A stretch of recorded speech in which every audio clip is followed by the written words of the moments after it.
Hey, this is Carla from the Butcher Babies. This is George Corner Fisher from Cannibal Corpse. Hey, this is Rex from Kill Devil Hill. It's Wednesday 13. This is Daz from Devil Driving. This is Odorous from War. You're listening to Rabid Noise on Rabid Radio. Turn it up. Hey, Dennis, how are you, man? I'm good. How are you? Yeah, I'm good. I'm good, thanks. Yeah, it's great to talk to you again, man. How's things been? Things are good. You know, it's been good. I can't complain. I mean, I guess I could, but what will be the point? No, things are good. Yeah. That's awesome, man. That's good. Well, man, I've got to say, everyone's pretty damn excited. Refuse are coming back to Australia, and you're bringing Sick of It All and Our Own High Tension with you for the run. Man, that's one hell of a lineup for a night out on the town. It's a fucking dream lineup. I was talking to someone else, and I said, you know, like how you sometimes when you're young, you saw a show, it didn't really reflect, but then a couple of years later, you're like, I can't believe I saw those bands play at the same night, and I want this lineup to be one of those lineups where, like, in 5 years, people like, holy shit, I saw High Tension, Sick of It All, and Refuse play at the same night. I can't believe that happened, and that's exactly the same kind of feeling I want for this. For this tour. Can't believe this is happening. Oh, dude, it's unreal. Did you put this together yourself? Was this your idea? Well, yeah. I mean, I had some help. I mean, it's also I always kind of book the support bands. I'm not book them, but I pick the support bands. And I was talking to our agent, and he was saying, "Oh, you should bring out a bigger support band from Australia. It'd be fun." And then someone suggested Sick of It All, and I'm like, you know, in my mind, I'm like, that's not even doable. Like, it's Sick of It All, man. And then they were like, no, but I think they would, and they're not that big in Australia, so I think we could make it happen. And they said yes, and then we said, all right, we also want a band that has, like, a strong female presence. And then someone sent me links saying, like, oh, check out these High Tension, that might be cool. And I was like, yes, this is the lineup. So I mean, it is kind of a dream lineup, and it's very, very exciting to be able to put this together. I mean, I know I love it when you go to see a band play, and they bring fantastic support bands. You know, like it's such the value of that just increases the entire night, and increases your understanding of the band that you're seeing. Because I mean, we picked the band, we picked the support bands. I think it's I'm beyond stoked. I'm one of those kids that grew up listening to Sick of It All. I'm one of those kids that I called David at 2:00 in the morning because they showed Sick of It All on MTV. I'm like one of those kids, you know. That's unreal, man. That's celebrating 30 years this year, and you're going to be part of that. That's history. I know, that is history. Also, I have to brag a little bit because they did a 30-year anniversary 10-inch, and I wrote liner notes for it, which is, you know, for me that's such a privilege. I couldn't believe they called me up and said, do you want to write a thing about, they have a liner note about each member of the band, and they wanted the singer to write about the singer. And I was like, fuck yeah. So I'm actually in that 30-year celebration 10-inch, and I'm so stoked. It's really cool. How would you have been if you could travel back in time and tell little Dennis that was going to happen? I mean, that's unreal. Yeah, little Dennis, maybe he would be a bit bummed out about like the direction of the style that Big Dennis has taken. But apart from that, he'd be pretty stoked about the prospects of, here's the thing, like, you create music in your own bubble and in your own world. I mean, we grew up super isolated in the north of Sweden, and we started writing music, and we looked at Sick of It All, and you looked at all these bands that inspire you, and all this musical universe that wasn't here, you know. And you start writing and you start playing, and somewhere along the line, I mean, Refuse became a band that matters to a lot of people, and we became one of those bands that people kept name dropping, and for young Dennis to see, I mean, I remember we played the Download Festival in 2012. And I'm walking in the backstage area, and I get mobbed by Anthrax. Whoa! The band that when I was like 15 years old, I bought Among the Living. It was like my favorite record for years. The guys in Anthrax walk up to me and they're like, "Can we take a photo with you?" that blew my mind. I'm like, holy shit, is this happening? I mean, that's the beauty of music, because it makes you peers, and like all these people that we admired and we took inspiration from. Now we can actually meet them and hang out, and we can talk about how we inspire them and so forth. And it's something beautiful about that type of art and creativity where you can make that happen. So yeah, it's pretty fantastic. I wouldn't believe this if someone told me, but it's pretty fantastic. That's awesome, man. And of course, you mentioned, what you sort of listen to now. I mean, do you still listen to the heavy stuff like Anthrax, and do you still get into, the metal, or have your taste sort of changed over the years? I mean, I think your taste, no, it's not true. A lot of people, they kind of, they pick a thing, and then that's their thing, I was never one of those people.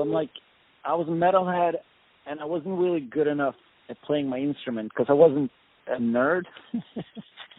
I was actually one of those dudes who hung out with girls, and I rode my fucking moped around, and I was kind of a wild one, so I didn't have the time to sit at home and masturbate with my guitar.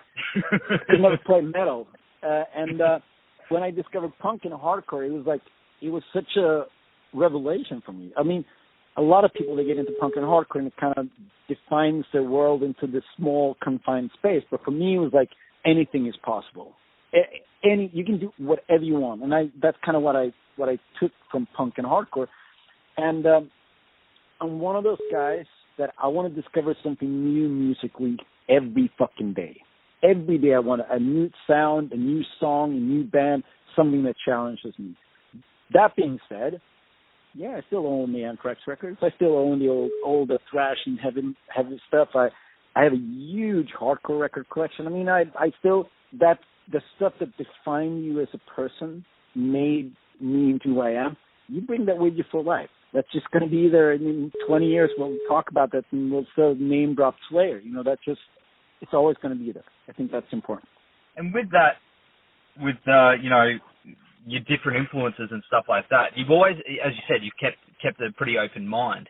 But with your music in general, I found you're hard, Refused, for instance, it's so hard to pin down. Listening to Freedom, there's so, it changes so quickly. There's so many, everything from even little proggy bits, Is the rest of the band have the same sort of idea? Yeah. I think it's almost a prerequisite to be in this band, that you have to have a complete open mind. Early on, when we decided we were going to write new music, we're not completely naive people. I mean, we kind of know what people like about Refused and why they like Refused. So we said, okay, we want to write a record that sounds like a Refused record, but at the same time, we want to challenge ourselves. We want to challenge the listener. We want to push ourselves, and to have a completely open mind about it. And there are some songs on Freedom that might seem surprising in its approach, but then when we play them live, people are like, oh, okay, I get it. And it kind of still sounds it still sounds like Refused, but it's something different. I think that is our approach to who we are. I mean, we know what Refused is, we know what we are, and we know sort of within what space we can move, but we're always trying to challenge that space. We're always trying to challenge ourselves. Are you on the tour? I mean, of course, The Shape of Punk to Come is one of the most iconic albums ever. Do you find that are you getting a good balance between the new and the old when you play? Yeah, I think we do. I think it's really important. I think it would show if you're just going through the motions. I mean, let's only play the stuff that people expect. So we have to find a good balance for ourselves, and also to keep it interesting. And I think that we do have, after playing these songs, the new record for a year and a half, we do have a pretty good understanding of what works within the set, how to build a set, the momentum of the set and the flow.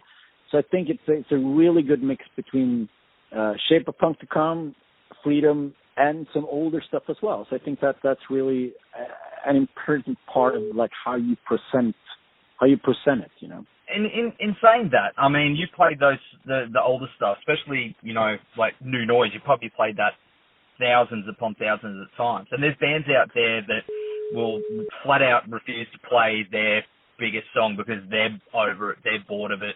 But, you know, there's plenty of fans out there that may not have heard or they're new to the band. I mean, what's your thoughts on that? I mean... honestly, my thought on playing New Noise is that I love it. Because it's such a, like, every night you play that song, the energy that you get back from the crowd is unbelievable. And you have to be fooled to not sort of enjoy that. I mean, yeah, sure, some nights you're like, oh, I'm a bit tired of it. Usually we played it thousands of times. But the feedback and the energy makes it worth it. And I love playing this. It would be like, it'd be insane to play a set without it because it's so important, and it's so important for everyone. So I love it. I think it's fucking fantastic. Yeah, is the bummer when bands do that though? When they don't, you know, acknowledge that? I mean, I've seen bands like Radiohead, for instance. They'll never play. It's very, very rare that they play Creep. Have you ever been in that situation as a fan where you've wanted to hear a song and they're like, no, we're not doing it? Yeah, plenty of times. I mean, it's funny because it's like, as an artist, I get it 100%. I get it. Like, I'm like, we moved past that. We're a different place. We don't want to play that old song. So as an artist, I get it. I support it. As a fan, I'm like, fuck you for not playing my song. But it's you know, so I've been on both sides. I've been on the side where I'm like really disappointed that they didn't play my favorite song, but I also get it. I'm like, I fully support bands when they do that, even though I can be a bit bummed out. Awesome, man. And of course, have you guys got plans for a follow-up to Freedom? Yes, we do. They're still kind of like being formulated, but yes, we're actually going to meet on Saturday to freshen up a little. We haven't played together for 2 months, so we're going to freshen up a little bit, and we're going to look at some new ideas. And so there are plans. I think, in fairness, it will be, because Australia is the last thing we're going to do for a while, and then we're going to take some time out, and everybody's going to concentrate on other projects and simultaneously write review stuff. So, I mean, yes, but I would, realistically, I would say maybe a year from now we'll get together and actually write and record. But, yeah, there are plans. Awesome, man. But in the meantime, of course, we're pretty damn keen to see you guys down here. And for us up here, we'll see you at the Tivoli on Friday, January 20th in Brisbane, man. It's going to be so rad. I'm so excited. Yeah, me too, man. Me too. I can't wait, dude. Yeah. And, of course, man, thank you so much for talking to me today, dude. No worries. And I'll see you in, it's like a month. Yeah, it's going to be cool. Yeah, man. Take care. Thank you. Yeah. Bye. Bye-bye.